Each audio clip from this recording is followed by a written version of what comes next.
Good morning, my dear students, and welcome to AG Spoken English classes. ఇంతవరకు subscribe చేసుకోకపోయి ఉండినట్లయితే you subscribe it and share it. ఈరోజు మనము ఏ విధంగా చదవాలి, ఏ విధంగా గుర్తుపెట్టుకోవాలి అనే దాని గురించి డిస్కస్ చేద్దాం. ఎందుకంటే చాలామంది స్టూడెంట్స్ నన్ను అడుగుతూ ఉన్నారు, సార్ ఏ విధంగా చదవాలి, ఏ విధంగా గుర్తుపెట్టుకోవాలి, ఎగ్జామినేషన్స్లో వచ్చేసరికి మేము మర్చిపోతున్నాం సార్ అనేసి చెప్తూ ఉన్నారు. For the sake of the students, I'm making this video. Okay, right, and come to this. Subject ఏదైనా కావచ్చు, గుర్తుపెట్టుకోండి మై డియర్ స్టూడెంట్స్. ఫస్ట్ నువ్వు ఏం చేయాలంటే ఒక చార్ట్ తీసుకోవాలి. ఫస్ట్ ఈ విధంగా ఒక చార్ట్ తీసుకొని, ఒక పెద్ద చార్ట్ తీసుకొని, ఆ పెద్ద చార్ట్స్లో ఏం చేసుకోవాలంటే ఆ సబ్జెక్టును మొత్తం రాసుకోవాలా. ఏ విధంగా రాసుకోవాలంటే ఫస్ట్ యూనిట్ 1లో ఫస్ట్ క్వశ్చన్ రాసుకోండి. ఫస్ట్ క్వశ్చన్ రాసుకున్న తర్వాత వాటిలో డెఫినేషన్ రాయండి. అంటే చిన్న డెఫినేషన్ అంతే, ఏంటి అనేసి. Next side headings A, B, C and D side headings రాసుకోండి. ఆ విధంగా ఒక క్వశ్చన్ రాసుకొని, డెఫినేషన్ రాసుకొని, సైడ్ హెడింగ్స్ రాసుకోండి. అంతటితో వదిలేయండి. ఆ విధంగా second question, third question, fourth question, fifth question. ఓకేనా? నెక్స్ట్ యూనిట్ 2లో అదే విధంగా రాసుకోండి. యూనిట్ 3లో అదే విధంగా రాసుకోండి. ఈ విధంగా రాసుకున్న తర్వాత నెక్స్ట్ ఏం చేయాలా అంటే మరి క్వశ్చన్ నెంబర్ 1కి రండి. వచ్చిన తర్వాత first what is the question, what is the definition and what are the side headings అని చదవండి. చదివిన తర్వాత దీన్ని ఏం చేయాలా, సైడ్ హెడింగ్స్ను ఒకసారి చదివితే ఆ లోపల ఉన్నటువంటి ఇన్ఫర్మేషన్ అంతా నీకు వచ్చిందల్లా.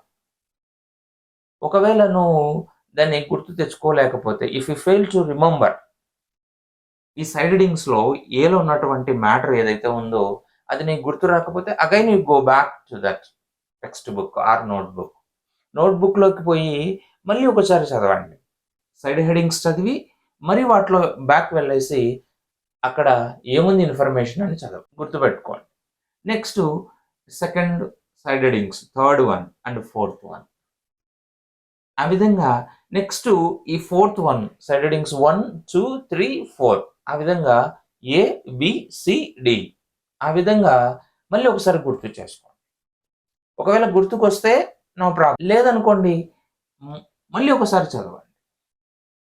ఆ విధంగా నువ్వు చదువుతూ వెళ్తే యూ కెన్ ఈజీలీ రిమెంబర్. ఓకేనా? It is very easy. ఒక చార్ట్లో ఒక సెమిస్టర్కు సంబంధించినటువంటి, ఒక సబ్జెక్టుకు సంబంధించినటువంటి మ్యాటర్ మొత్తం ఉండాలి. ఓన్లీ క్వశ్చన్, డెఫినేషన్, సైడ్ హెడింగ్స్ను గుర్తుపెట్టుకోండి. ఓకేనా? మరి ఎన్నిసార్లు చదవాలి సార్ గుర్తుపెట్టుకోవడానికి అనేసి అడుగుతూ ఉన్నా. ఓకేనా? ఎన్నిసార్లు అంటే based on the students capacity. ఆ యొక్క స్టూడెంట్ యొక్క కెపాసిటీని బేస్ చేసుకొని చదవలసి ఉంటుంది. ఫర్ ఎగ్జాంపుల్ నా కాడికి రండి, నేను ఏదైనా చదవాలి అంటే 2 times చదవాలి. నేను 1 time చదివితే నాకు గుర్తుండదు, సెకండ్ టైం చదివితే గుర్తుంటుంది. ఆ విధంగా కొందరికి ఫస్ట్ టైం చదివితేనే అర్థమవుతుంది, నీట్గా మైండ్లో ఉంటుంది, they are able to remember, ఎగ్జామినేషన్లో గుర్తుకొస్తుంది.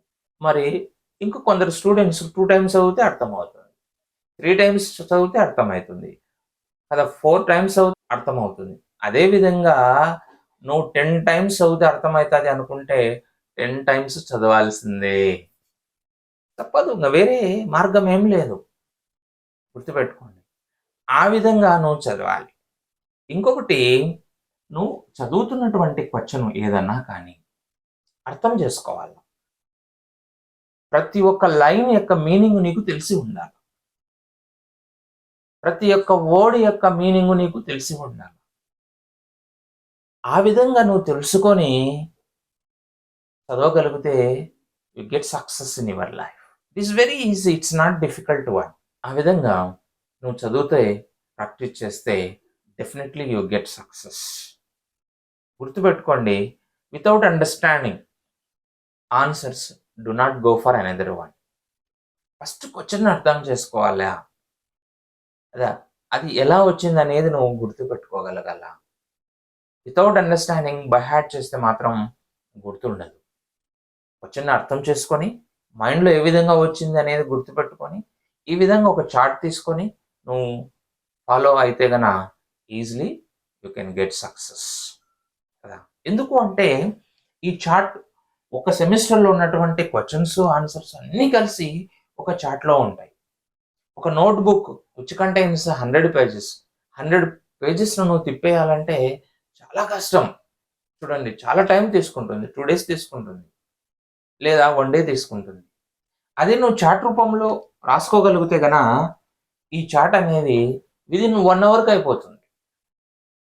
అంటే 1 అవర్కి మనము చూడండి 1 సెమిస్టర్ యొక్క ఇన్ఫర్మేషన్ అంతా గెయిన్ చేసుకోవచ్చు.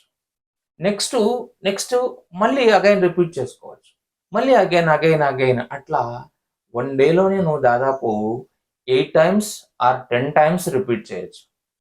చూడండి, ఒక 1 డేలోనే నువ్వు 8 times సబ్జెక్ట్ను రిపీట్ చేయొచ్చు. ఈ విధంగా నువ్వు గుర్తుపెట్టుకొని ఈ విధంగా రాసుకొని ఎగ్జామినేషన్కు వెళ్తున్నప్పుడు 1 day గ్యాప్ ఉంటుంది.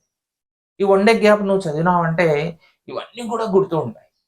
ఈజీగా కూడా మనము రాస్తాము, ఈజీగా సక్సెస్ అవుతాం. ఓకేనా?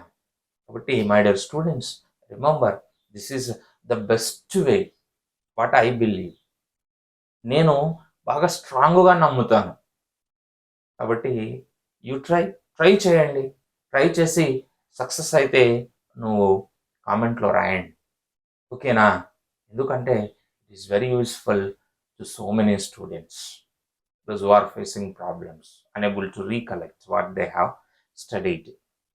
Okay na? Right. Thank you very much for watching this.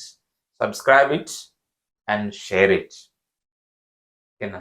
ఇలాంటి బ్యూటిఫుల్ వీడియోతో నెక్స్ట్ మీట్ అవుదాం. మీకు ఏమన్నా నెససరీ ఉంటే గన చాట్ బాక్స్లో రాయండి. I make that kind of videos.